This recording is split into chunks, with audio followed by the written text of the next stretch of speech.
আপনি কি কখনো ভেবে দেখেছেন আপনি একদিন শেষবারের মতো চোখ বন্ধ করবেন এবং আর কখনো খুলবেন না? আপনি শেষবারের মতো আপনার প্রিয়জনদের কণ্ঠ শুনবেন, কিন্তু উত্তর দিতে পারবেন না। আর যখন সেই মুহূর্ত এসে যাবে, তখনও আপনার শরীর এই পৃথিবীতেই থাকবে, অথচ আপনার আত্মা যাত্রা করবে এক অজানা জগতে, বারজাখের রাজ্যে। সেই প্রথম রাতটি কেমন হবে আর পরবর্তী 40 দিনে কি ঘটবে, এই ভিডিওতে আমরা একসাথে উন্মোচন করব সেই রহস্যময় জগতের পর্দা। এমন এক যাত্রা যা প্রত্যেক আত্মাকে অতিক্রম করতে হবে, কিন্তু একজন মানুষ যিনি এটিকে গভীরভাবে জানতেন, আমাদের প্রিয় নবী মুহাম্মদ সাল্লাল্লাহু আলাইহি ওয়াসাল্লাম।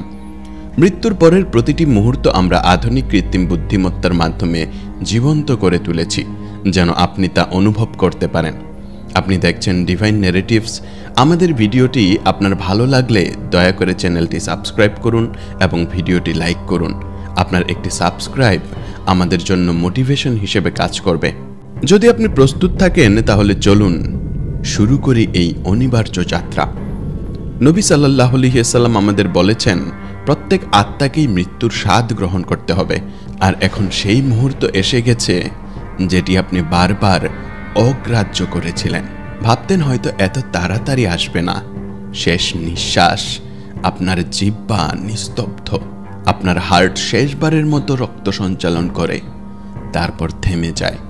আপনার পায়ের আঙ্গুল থেকে শুরু হওয়া এক শীতলতা ধীরে ধীরে ছড়িয়ে পড়ে আপনার সারা দেহে। কিন্তু কোনো সাধারণ ঠান্ডা নয়, এটি আপনার আত্মার শরীর ত্যাগ করার ইঙ্গিত। দাউদ আলাইহিস সালাম মৃত্যুকে বর্ণনা করেছেন এভাবে: যদি মৃত্যুর কষ্টের অনুভূতি একটি চুলের ডগায়ও রাখা যেত, তবে একটি পর্বত তার ভারে মাটিতে ডুবে যেত। মুসা আলাইহিস সালাম বলেছেন, মৃত্যুর মুহূর্তটি যেন এক জীবন্ত ভেড়াকে কসাইয়ের হাতে চামড়া ছড়ানোর মতোই বেদনাদায়ক। এটাই সেই মুহূর্ত যখন দেহ নিস্তব্ধ হয়ে যায়, কিন্তু আত্মা জেগে ওঠে তার চিরন্তন যাত্রার প্রথম অধ্যায়ে। সেই মুহূর্তে আত্মা টেনে বের করা শুরু হয়। প্রথমে পা থেকে, তারপর ধীরে ধীরে উঠে আসে পেট, বুক আর অবশেষে গলার কাছে এসে থেমে যায়। জীবন তখন গলায় এসে পৌঁছেছে। সূরা আল ওয়াকিহে এই দৃশ্যের ইঙ্গিত পাওয়া যায়। যখন আত্মা গলায় পৌঁছে, তখন সমস্ত যন্ত্রণা একত্রিত হয়ে শরীরকে ছিন্ন ভিন্ন করে তোলে। মনে হয় পুরো দেহ একসাথে অসংখ্য ছুরির আঘাতে বিদ্ধ হচ্ছে, প্রতিটি কোষ যেন আর্তনাদ করছে। এটি ঠিক সেই রকম যেমন নিজের মূল থেকে একটি চুল টেনে তোলা, অসহনীয় অথচ অনিবার্য। বর্ণনা অনুযায়ী আত্মা যেমন শরীরে প্রবেশ করতে অনিচ্ছুক ছিল, তেমনি তার প্রস্থানও তেমন কষ্টকর করে তোলা হয়েছে। আর এই কঠিন সংগ্রামের মুহূর্তে আপনার পাশে আবির্ভূত হয় এক অন্ধকার অদৃশ্য সত্তা, শয়তান, সেই অভিশপ্ত যে আপনার পুরো জীবন ধরে আপনাকে বিভ্রান্ত করার চেষ্টা করেছে। এখন শেষবারের মতো ফিরে এসেছে, কিন্তু এবার সে এক কাপ পানি হাতে এসেছে। আপনি তখন অসহনীয় তৃষ্ণায় কাতর, আর সে ফিসফিস করে বলে, তোমার ঈমান আমাকে দাও আর এই পানি নাও। মুহূর্তেই আপনার পুরো জীবন আপনার চোখের সামনে ভেসে ওঠে। আপনার নামাজ, আপনার পাপ, আপনার অশ্রু, আপনার অবহেলা আর আপনার অনুশোচনা। সে থেমে থাকে না, ক্রমাগত আপনার মনকে বিভ্রান্ত করার চেষ্টা করে। হাদিসে বর্ণিত আছে, সে এমনকি আপনার মৃত বাবা মায়ের রূপ ধারণ করে আপনাকে অন্য ধর্মে আহ্বান করতে পারে। তার কণ্ঠ কোমল, তার প্রতারণা গভীর, কিন্তু যদি আপনার ঈমান দৃঢ় থাকে, আপনি তাকে বিশ্বাস করবেন না। আর যদি আপনার জীবন সন্দেহে ভরা হয়, যদি কখনো ঈমানকে মজবুত না করেন, তবে আপনি সহজেই তার ফাঁদে পড়বেন। আপনার শেষ মুহূর্তে আপনি ইসলাম ত্যাগ করবেন। যেমন কিছু মানুষ এই দুনিয়ায় সাময়িক সুখ ও আকাঙ্ক্ষার জন্য তাদের বিশ্বাস বিকিয়ে দেয়, তেমনি তারা মৃত্যুর সময়ও তাদের ঈমান হারিয়ে ফেলে। যখন আত্মা শরীর ছেড়ে চলে যায়, কিন্তু আলোকিত হতে ব্যর্থ হয়। কোরআন আবারও আমাদের বলে, নিশ্চয়ই যারা বলে আমাদের রব আল্লাহ এবং তারপর অবিচল থাকে, তাদের উপর ফেরেশতারা অবতীর্ণ হয় এই বলে, ভয় করো না এবং দুঃখিত হও না, বরং সেই জান্নাতের সুসংবাদ গ্রহণ করো যার প্রতিশ্রুতি তোমাদের দেওয়া হয়েছিল। ফেরেশতারা তখন মুমিনের আত্মাকে সূক্ষ্ম রেশমে মুড়ে দেয় এবং জান্নাতের সুগন্ধি দিয়ে সুবাসিত করে আকাশের পথে যাত্রা শুরু করে। প্রতিটি আকাশপথে যখন তারা অন্য ফেরেশতাদের দলের পাশ দিয়ে যায়, তারা জিজ্ঞেস করে, এ কার পবিত্র আত্মা? তখন বহনকারী ফেরেশতা উত্তর দেয়, সেই ব্যক্তির পৃথিবীতে ব্যবহৃত সবচেয়ে সুন্দর নাম ও প্রশংসার মাধ্যমে। যখন তারা এক আকাশ থেকে আরেক আকাশ অতিক্রম করে, প্রতিটি দরজা উন্মুক্ত হয়, প্রতিটি ফেরেশতা সালাম জানায় এবং বলে, স্বাগত হে আত্মা। সপ্তম আকাশ পর্যন্ত প্রতিটি স্তরে আত্মাকে সম্মান ও শান্তির শুভেচ্ছায় অভ্যর্থনা জানানো হয়। অবশেষে বলা হয়, তার রেকর্ড সৎকর্মশীলদের কিতাবে লিখে দাও। এরপর আল্লাহ বলেন, আমার বান্দাকে পৃথিবীতে ফিরিয়ে দাও। আমি তাকে মাটি থেকে সৃষ্টি করেছি, তাতেই ফিরিয়ে দেব এবং সেখান থেকেই পুনরুত্থানের দিনে তাকে আবার বের করে আনব। এরপর দেহ পৃথিবীতে থেকে যায়, শান্ত নীরব কিন্তু এখনও মর্যাদাপূর্ণ। দাফনের প্রস্তুতি শুরু হয়, শরীরকে গোসল করানো হয়। যেমন নবী সাল্লাল্লাহু আলাইহি ওয়াসাল্লাম বলেছেন, তোমরা যখন তোমাদের মৃতকে গোসল দেবে তখন ভালোভাবে গোসল দাও। আমাদের চোখে দেহ তখনও নিষ্প্রাণ মনে হলেও আত্মার সাথে তার এক অদ্ভুত সংযোগ রয়ে যায়। প্রতিটি স্পর্শ, প্রতিটি জলের ফোঁটা, প্রতিটি নাড়াচাড়া আত্মা গভীরভাবে অনুভব করে, এমনভাবে যা জীবিতরা উপলব্ধি করতে পারে না। গোসলের প্রতিটি ধাপ সম্পন্ন হয় প্রার্থনা ও শ্রদ্ধার সাথে, যেন এটি জীবনের শেষ ইবাদত। আত্মা তখন সবকিছু প্রত্যক্ষ করে, কে সত্যিকারের দুঃখে ভেঙে পড়েছে, কে আন্তরিক ভালোবাসায় চোখের পানি ফেলছে, আর কে কেবল কর্তব্য বোধে এসেছে। সবকিছুই তার সামনে স্পষ্ট। এরপর আপনাকে একটি সাদা কাফনে মুড়ে দেওয়া হয়। কোনো সেলাই নেই, কোনো অলংকার নেই। আপনি যিনি একসময় পোশাক বাছাইয়ে ঘন্টার পর ঘন্টা কাটাতেন, এখন জড়িয়ে আছেন একটি মাত্র কাপড়ে। সবচেয়ে সাধারণ অথচ আপনার জীবনের সবচেয়ে অর্থবহ পোশাক। আপনার জানাজার নামাজ সম্পন্ন হয়, মাটির গন্ধ আপনার আত্মায় পৌঁছায়। ধীরে ধীরে আপনার লাশ নামানো হয় প্রস্তুত কবরের ভেতর। ঠান্ডা, সংকীর্ণ, নিস্তব্ধ অন্ধকার এক আশ্রয়, যা এখন আপনার নতুন বাসস্থান। কাফনের ভেতর আপনি শুয়ে আছেন এবং দুজন মানুষ আপনাকে আলতো করে নিচে নামিয়ে দিল। প্রথম মুঠো মাটি আপনার উপর পড়ল, একটি শব্দ যা আপনি শুনতে পেলেন, কিন্তু কেউ আপনাকে আর শুনতে পেল না। এক এক করে সবাই চলে যায়, পায়ের আওয়াজ দূরে মিলিয়ে যায় নীরবতার গহ্বরে। গত রাত্রে আপনি ঘুমিয়েছিলেন নরম বিছানায়, আর আজ আপনি শুয়ে আছেন মাটির আলিঙ্গনে। হঠাৎ কবর কেঁপে উঠবে এবং দেয়াল ফেটে যাবে, আর অন্ধকারের ভেতর থেকে উদ্ভাসিত হবে দুটি মহাশক্তিশালী সত্তা, মুনকার ও নাকির। তাদের চোখ বিদ্যুতের মতো ঝলমল করে, কণ্ঠস্বর বজ্রের মতো গর্জন করছে। তাদের চুল মাটিতে ছুঁয়ে গেছে, আর তারা আপনার সামনে পাহাড় সম দৈত্যের মতো দাঁড়িয়ে আছে। এরা আল্লাহর নিযুক্ত প্রশ্নকারী ফেরেশতা। তারা এগিয়ে আসে এবং জিজ্ঞাসা করে, মান রাব্বুকা, তোমার রব কে? আপনি বলবেন, আমার রব আল্লাহ, যার ইবাদত আমি সারা জীবন করেছি। এরপর তারা প্রশ্ন করবে, তোমার ধর্ম কি? আপনি উত্তর দেবেন, আমার ধর্ম ইসলাম। এরপরের প্রশ্ন হবে, তোমার নবী কে? আপনি উত্তর দেবেন, আমার নবী মুহাম্মদ সাল্লাল্লাহু আলাইহি ওয়াসাল্লাম, মহাবিশ্বের নেতা। তারা আবার প্রশ্ন করবে, তোমার কিতাব কি? আপনি উত্তর দিবেন, আমার কিতাব কোরআন। একজন মুমিন এই প্রশ্নগুলোর উত্তর জানে, কারণ সে এগুলোর উপরেই বেঁচে থেকেছে। আলী রাদিয়াল্লাহু তাআলা আনহু এর কাছ থেকে একটি বর্ণনা আছে, তিনি প্রতি রাতে দোয়া করতেন, হে আমার রব, আমাকে উমরের খবর দাও। 6 মাস আগে তিনি তার প্রিয় বন্ধু উমরকে হারিয়েছিলেন। এক রাতে উমর স্বপ্নে উপস্থিত হলেন। আলী রাদিয়াল্লাহু তাআলা আনহু আনন্দে জড়িয়ে ধরে বললেন, আমার ভাই, তুমি কোথায় ছিলে? উমর রাদিয়াল্লাহু তাআলা আনহু বললেন, আমি 6 মাস ধরে অপেক্ষা করছিলাম আলী। জিজ্ঞাসাবাদ আজই শেষ হয়েছে। মুনকার ও নাকির আমার জীবনের প্রতিটি কাজ সম্পর্কে প্রশ্ন করেছিলেন, কিন্তু আলহামদুলিল্লাহ আমি উত্তীর্ণ হয়েছি। হাদিসে আরও বর্ণিত আছে, জিজ্ঞাসাবাদের সময় আরেকটি রূপ আবির্ভূত হয়। যদি আপনি সৎ হয়ে থাকেন, তবে আপনি দেখবেন একজন মানুষ সাদা পোশাকে, তার মুখ আলোয় দীপ্ত। আপনি জিজ্ঞাসা করবেন, আপনি কে? তিনি হাসি মুখে বলবেন, আমি আপনার সৎকর্ম, আমি আপনার নামাজ ও রোজা, আপনার রাতের সেজদা, আল্লাহর পথে ঝরানো আপনার অশ্রু। আমি এসেছি আপনার সঙ্গী হতে কিয়ামতের দিন পর্যন্ত। আপনি তখন আর একা নন। তিনি আপনাকে রক্ষা করবেন কবরের চাপ, সংকীর্ণতা এবং ভয়ের যন্ত্রণা থেকে। জান্নাতের সুগন্ধ ছেয়ে যাবে আপনার চারপাশে, অন্ধকার মিলিয়ে যাবে আলোয়। আপনার কবর প্রসারিত হবে দিগন্ত পর্যন্ত। আর কোনো ভয় নেই, আর কোনো কষ্ট নেই, শুধু প্রশান্তি, নীরবতা এবং চিরন্তন শান্তির সূচনা।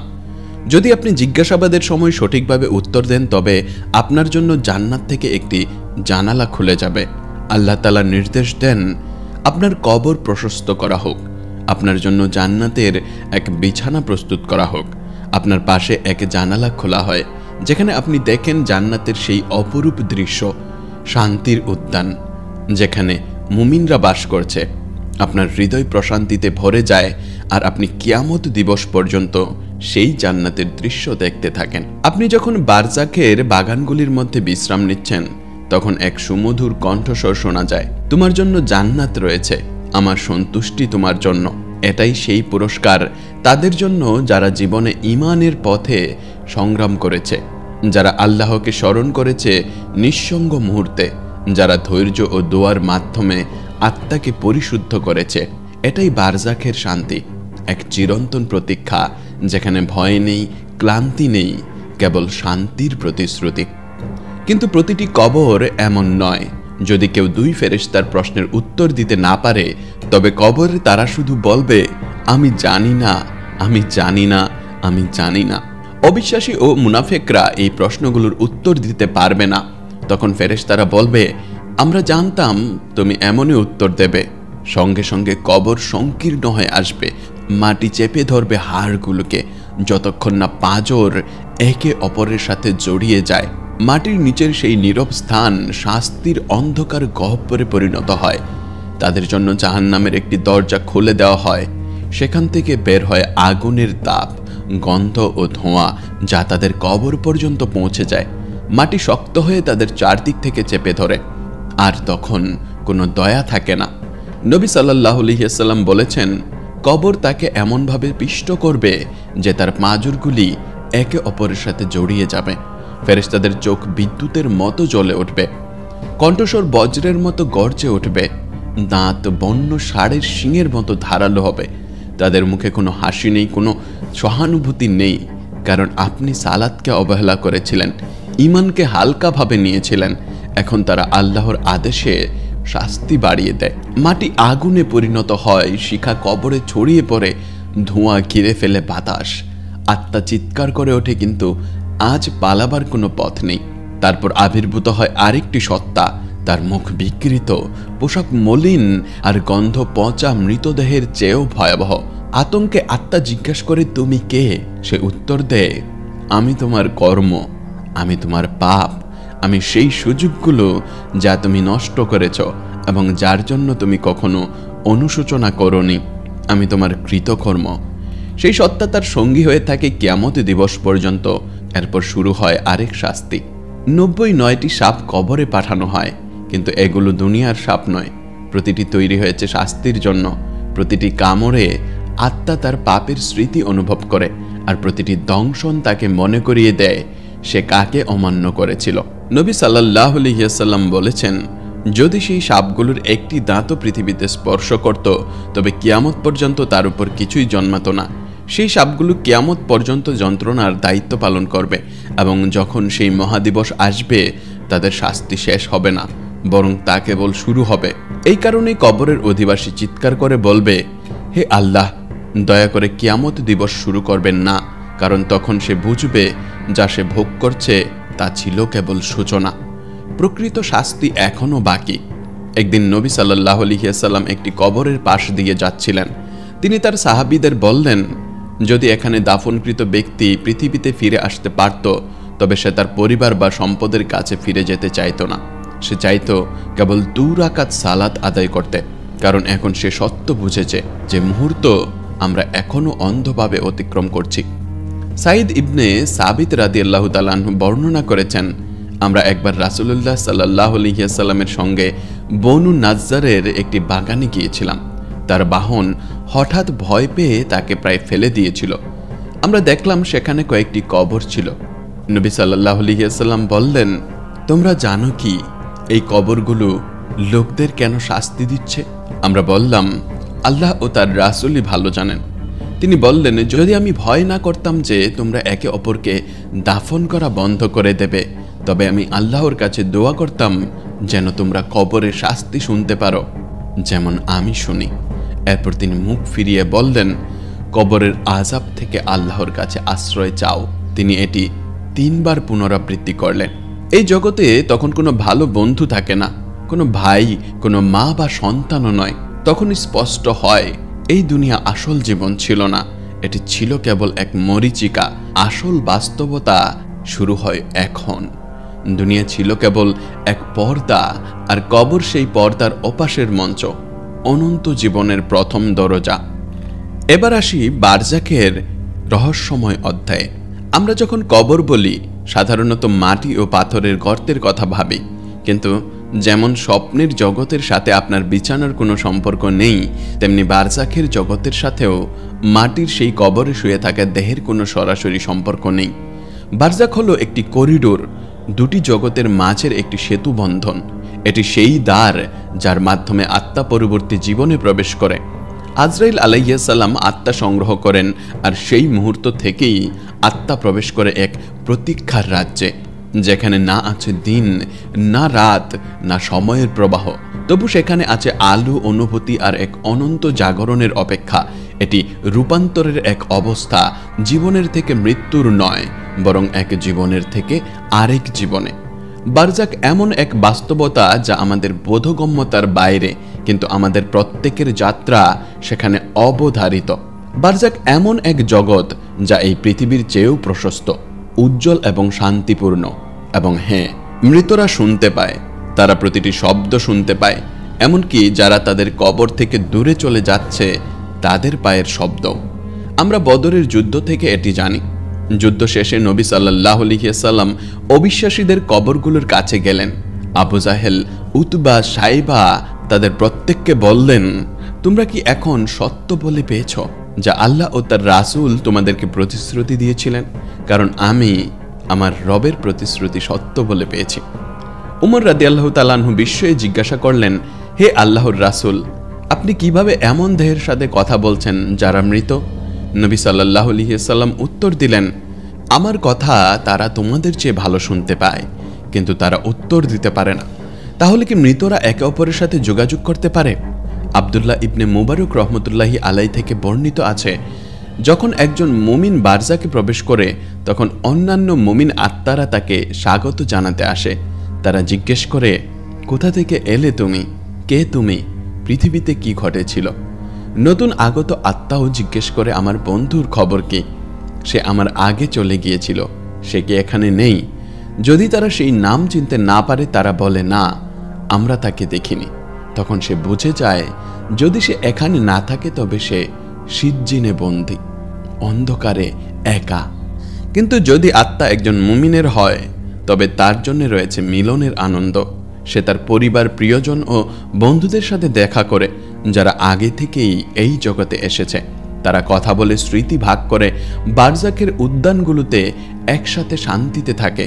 আরও বিস্ময়কর হলো, কিছু আত্মা তাদের প্রিয়জনদের সঙ্গে যোগাযোগ করতে পারে যারা এখনো জীবিত, কখনো বাস্তব জীবনের কোনো ইঙ্গিতের মাধ্যমে, আবার কখনো স্বপ্নে।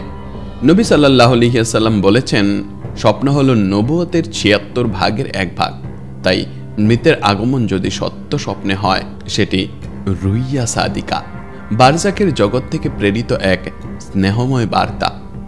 আত্মারা কখনো কখনো আলমুল মিথাল বা চিত্রের জগতে প্রবেশ করে, যেখানে তারা এমন রূপে প্রকাশিত হয় যা জীবিতদের দেখা সম্ভব। তাই যখন কেউ তার প্রিয়জন, বাবা মা, সন্তান বা বন্ধুকে স্বপ্নে দেখে, সেটি কেবল কল্পনা নয়, সেটি আত্মার সফর, বারজাখের বার্তা।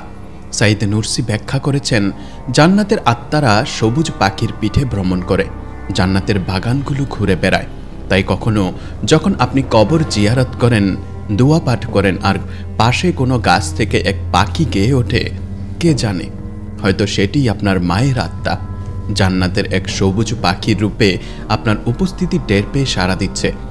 বারজাখের এই জগৎ শান্ত, কিন্তু তা এক সীমাহীন প্রতীক্ষার স্থান। সেখানে আত্মারা জানে একদিন ডাকা হবে, আর সেই ডাকে শুরু হবে পরবর্তী যাত্রা কিয়ামতের দিকে। এছাড়াও একটি বর্ণনা রয়েছে যেখানে আলী রাদিয়াল্লাহু তাআলা আনহু এর বোন উম্মে হানি রাদিয়াল্লাহু তাআলা আনহু নবী সাল্লাল্লাহু আলাইহি ওয়াসাল্লামকে জিজ্ঞাসা করেছিলেন, যখন আমরা মারা যাব তখন কি আমরা একে অপরের সাথে দেখা করতে ও পরিদর্শন করতে পারবো?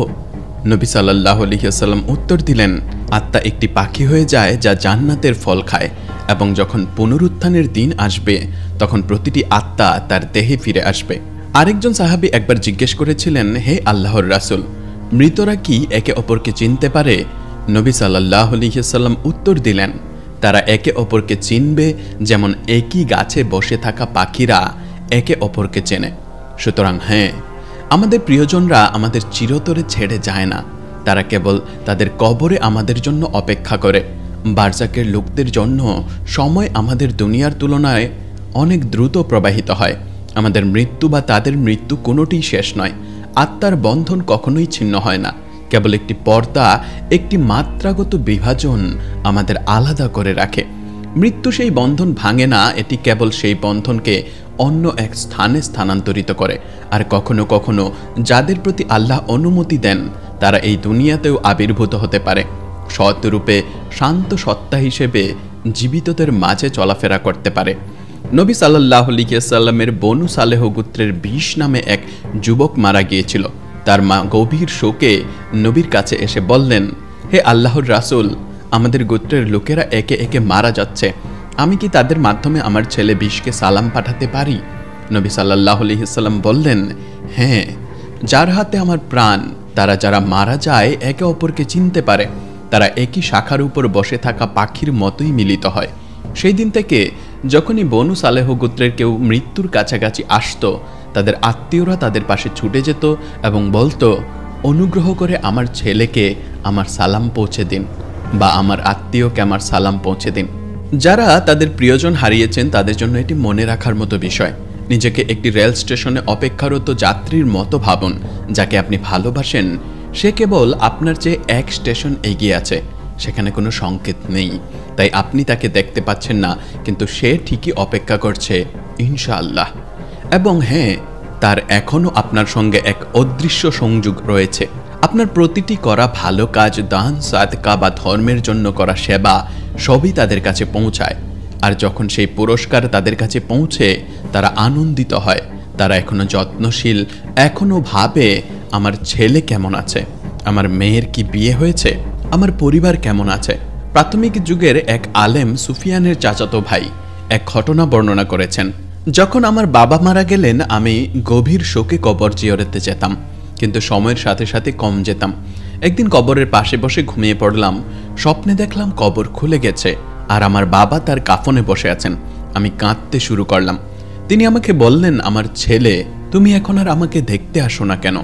আমি জানি যখনই তুমি আসো তখন তুমি প্রায়ই আসতে, আমি শান্তি পেতাম। আর যখন তুমি দোয়া করতে কেবল আমিই নয়, আমার পাশের কবরের লোকেরাও আনন্দিত হতো। তাহলে কোন কাজগুলো কবরে স্বস্তি আনে আর কারা শান্তিতে বিশ্রাম পাবে? রাসূলুল্লাহ সাল্লাল্লাহু আলাইহি ওয়াসাল্লাম বলেছেন, শহীদের জন্য আল্লাহর কাছে 6টি পুরস্কার আছে। মৃত্যুর মুহূর্তে তাকে ক্ষমা করা হয়, সে জান্নাতে তার স্থান দেখতে পায়। তাকে কবরের আযাব থেকে রক্ষা করা হয়, সে কিয়ামতের ভয় থেকে নিরাপদ থাকে। তার মাথার উপর এমন একটি সম্মানের মুকুট পরানো হয় যার একটি রত্ন পৃথিবী ও তার সবকিছুর চেয়েও উত্তম। সে জান্নাতের 72 জন নারীকে বিবাহ করবে এবং সে তার পরিবারের 70 জনের জন্য সুপারিশ করবে। কিন্তু শহীদদের চেয়েও উচ্চ মর্যাদা সম্পন্ন লোক হলেন আলেমগণ। নবী সাল্লাল্লাহু আলাইহি ওয়াসাল্লাম বলেছেন, কিয়ামত দিবসে আলেমদের কালি শহীদদের রক্তের সাথে ওজন করা হবে এবং আলেমদের কালি ভারী হবে। অন্য একটি হাদিসে রাসূলুল্লাহ সাল্লাল্লাহু আলাইহি ওয়াসাল্লাম বলেছেন, প্রত্যেক ব্যক্তির আমলনামা মৃত্যুর পর বন্ধ হয়ে যায়, তবে যে ব্যক্তি আল্লাহর পথে চেষ্টা করার জন্য নিবেদিত থাকে তার আমল কিয়ামত পর্যন্ত বাড়তে থাকে এবং তাকে কবরের পরীক্ষা থেকে রক্ষা করা হয়। আপনার নামাজ, সৎকর্ম, দান এই সবই মৃতদের জন্য এই দুনিয়ার যে কোনো কিছুর চেয়ে মূল্যবান উপহার। যখন আপনি আপনার মায়ের গর্ভে ছিলেন তখন আপনি তার উপর নির্ভরশীল ছিলেন। এখন আপনার দোয়া ও সৎকর্মের মাধ্যমে আপনি তার বিশ্রামস্থলে জীবন দিতে পারেন। হয়তো আপনার বাবা এক সময় এই দুনিয়ায় আপনার বাড়ি সাজিয়েছেন এখন আপনি আপনার ধার্মিক কাজের মাধ্যমে তার কবরের বাড়িটি সাজাতে পারেন। এক ধনী ব্যক্তি একবার নবী সাল্লাল্লাহু আলাইহি ওয়াসাল্লামের কাছে এসে বললেন, আমার মা মারা গেছেন, যদি তিনি কথা বলতে পারতেন তবে তিনি দান করতেন, আমি কি তার পক্ষ থেকে দান করতে পারি? নবী সাল্লাল্লাহু আলাইহি ওয়াসাল্লাম উত্তর দিলেন, অবশ্যই। এটি কেবল বাবা মায়ের জন্য নয়, এটি আপনার সমস্ত প্রিয়জনের জন্যই প্রযোজ্য। তারা আপনার জন্য পরবর্তী স্টেশনে অপেক্ষা করছে এবং যখন আপনি অবশেষে পৌঁছাবেন, ইনশাআল্লাহ আপনাকে এই কথাগুলো দিয়ে অভ্যর্থনা জানানো হবে, আপনি আমাদের যা পাঠিয়েছেন তা আমাদের কাছে পৌঁছেছে, আপনার সমস্ত উপহার পৌঁছে গেছে, স্বাগতম। একদিন নবী সাল্লাল্লাহু আলাইহি ওয়াসাল্লাম তার সাহাবীদেরকে মুনকার ও নাকিরের সহকারে মৃতদেরকে কিভাবে প্রশ্ন করবে তা বর্ণনা করেছিলেন। উমর রাদিয়াল্লাহু তাআলা আনহু জিজ্ঞাসা করলেন, হে আল্লাহর রাসূল, তখন কি আমাদের বর্তমানের মতো একই উপলব্ধি ও সচেতনতা থাকবে? নবী সাল্লাল্লাহু আলাইহি ওয়াসাল্লাম উত্তর দিলেন, হ্যাঁ, আপনার আজকের মতো একইভাবেই মনে থাকবে। উমর রাদিয়াল্লাহু তাআলা আনহু বললেন, যদি তাই হয় তবে ভয় পাওয়ার কিছু নেই, সেটাই আমার জন্য যথেষ্ট, আমি জানি কিভাবে তাদের উত্তর দিতে হয়। এর উপর ভিত্তি করে নিম্নলিখিত আয়াত অবতীর্ণ হয়েছিল, আল্লাহ বিশ্বাসীদেরকে দৃঢ় বাক্য দ্বারা এই জীবনে এবং পরকালে দৃঢ় রাখবেন। যখন উমর রাদিয়াল্লাহু তাআলা আনহু ইন্তেকাল করেন, আলী রাদিয়াল্লাহু তাআলা আনহু এই ঘটনাটি স্মরণ করলেন এবং ভাবলেন, উমর ফেরেশতাদের প্রশ্নগুলোর উত্তর কিভাবে দেবেন। তিনি চোখ বন্ধ করে উমরের অবস্থার দিকে মন নিবদ্ধ করলেন। আল্লাহ তার দৃষ্টির পর্দা তুলে দিলেন এবং তিনি মুনকার ও নাকিরকে মহিমান্বিত ভাবে আসতে দেখলেন। ফেরেশতারা জিজ্ঞেস করল, আপনার রব কে? আপনার ধর্ম কি? আপনার নবী কে? উমর রাদিয়াল্লাহু তাআলা আনহু উত্তর দিলেন, আপনারা কোথা থেকে এসেছেন? ফেরেশতারা বলল, আমরা সপ্তম আকাশ থেকে এসেছি। উমর জিজ্ঞাসা করলেন, সেখান থেকে এই স্থানের দূরত্ব কত? তারা উত্তর দিল, ৭,০০০ বছরের পথ। উমর বললেন, আপনারা ৭,০০০ বছর দূর থেকে এসেছেন এবং আপনারা আপনার রবকে ভুলে যাননি, তাহলে আমি কেন আমার বাড়ি ছেড়ে কবরে প্রবেশের কারণে আমার রবকে ভুলে যাব?